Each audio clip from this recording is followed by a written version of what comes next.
অবশেষে চূড়ান্ত তালিকা প্রকাশ হয়ে গেছে। সূত্রের খবর অনুসারে পাওয়া যাচ্ছে খসড়া তালিকা অনুসারে ৫৮ লক্ষের নাম বাদ গিয়েছিল, এখন সেটা বেড়ে দাঁড়িয়েছে ৬৫ লক্ষ।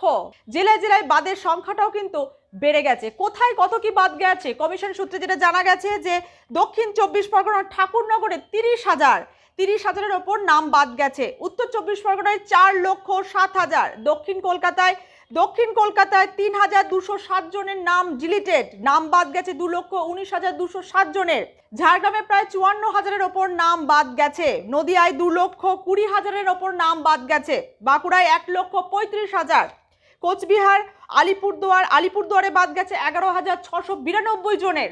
কমিশন সূত্রে পরে অবশ্য আরো বিস্তারিত পাওয়া যাবে। এবার আপনাদের জানাবো আপনারা কোথায় গিয়ে জানতে পারবেন আপনাদের নাম। অফলাইনে বিভিন্ন দপ্তরে, সরকারি দপ্তরে পাঠানো হয়েছে হার্ড কপি। কোথায় কোথায় অফলাইনে আপনারা দেখতে পাবেন? DM office, BDO office, panchayat ভবন, কমিশনের নির্ধারিত সরকারি অফিসে আপনারা অফলাইনে দেখতে পাবেন, সেখানে হার্ড কপি সমস্ত পাঠিয়ে দেওয়া হয়েছে। অফলাইন তো এটা শুনলেন। অনলাইনে ceo.west.bengal.gov.in এ পাবেন। এছাড়াও এপিক নাম্বার দিয়ে আপনি সার্চ করতে চান, কোথায় গিয়ে পাবেন?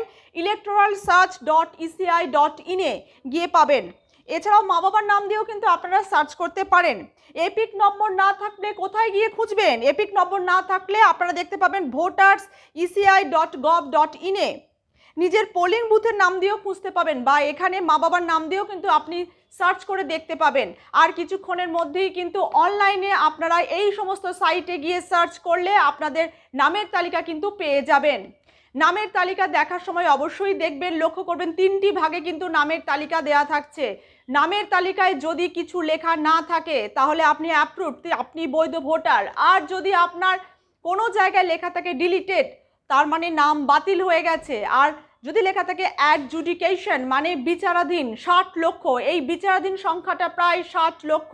এই যে আজকে চূড়ান্ত তালিকাটা প্রকাশিত হচ্ছে, এরপরেও কিন্তু তালিকা বেরোবে, তার কারণ ওই যে ৬০ লক্ষ নাম বিচারাধীন চলছে, সেই ৬০ লক্ষ নাম কিন্তু এখান থেকে কেউ তালিকায় অন্তর্ভুক্ত হবেন। তাই এই আজকে যে চূড়ান্ত তালিকা প্রকাশিত হচ্ছে, এরপরেও কিন্তু কয়েকটা তালিকা প্রকাশ করবে নির্বাচন কমিশন।